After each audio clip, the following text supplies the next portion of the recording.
برداشت نہیں ہوا کہ آدم علیہ السلام کے اولاد دنیا میں راحت و آرام کے ساتھ زندگی گزارے اور مرنے کے بعد جنت میں داخل ہو اور وہاں بھی چین و سکون سے رہے۔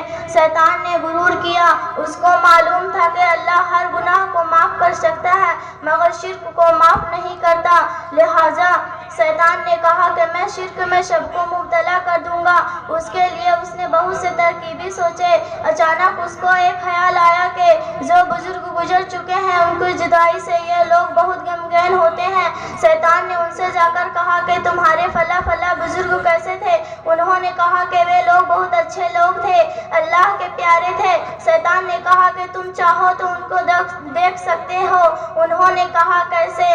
شیطان نے کہا کہ تم ان بزرگوں کی تصویر بنا لو اور روزانہ صبح کے وقت ان کو دیکھا کرو، تمہارے دلوں کو سکون ملے گی۔ ان کو شیطان کی رائے پسند آئی اور انہوں نے بہت سے بزرگوں کی تصویر بنا لی اور روزانہ صبح کے وقت ان کو دیکھتے اور خوش ہوتے اور ان کا احترام کرتے، پھر صورتیں بناتے، پتھر کی مورتیاں بنانے لگے۔ دیکھتے دیکھتے بزرگوں کی سینکڑوں مورتیاں تیار ہو گئی اور ان کو اپنے اپنے گھروں اور مسجدوں میں رکھنے لگے، لیکن اللہ تعالیٰ کی عبادت میں کوئی کمی نہیں رہی۔ بزرگوں کی مورتیوں کے بارے میں سب لوگ جانتے تھے کہ یہ پتھر کی مورتیاں میں نہ نفع پہنچا سکتی ہے نہ نقصان۔ وہ سمجھتے تھے کہ یہ ہمارے فلاں بزرگ کی مورتی ہے۔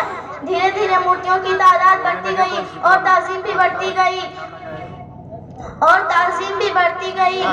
جب کوئی آدمی مر جاتا تو فوراً اس کی مورتی بنائی جاتی تھی اور اس کا وہی نام رکھ دیا جاتا۔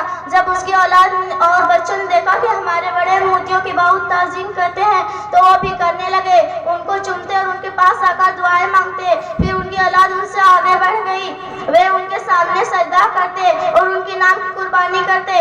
اس طرح تصویر مورتیاں پھر مورتیاں معبود بن گئی۔ بالآخر شیطان اپنے مقصد میں کامیاب ہو گیا اور لوگ اللہ کو چھوڑ کر بتوں کی پوجا کرنے لگے۔ اب میں اسی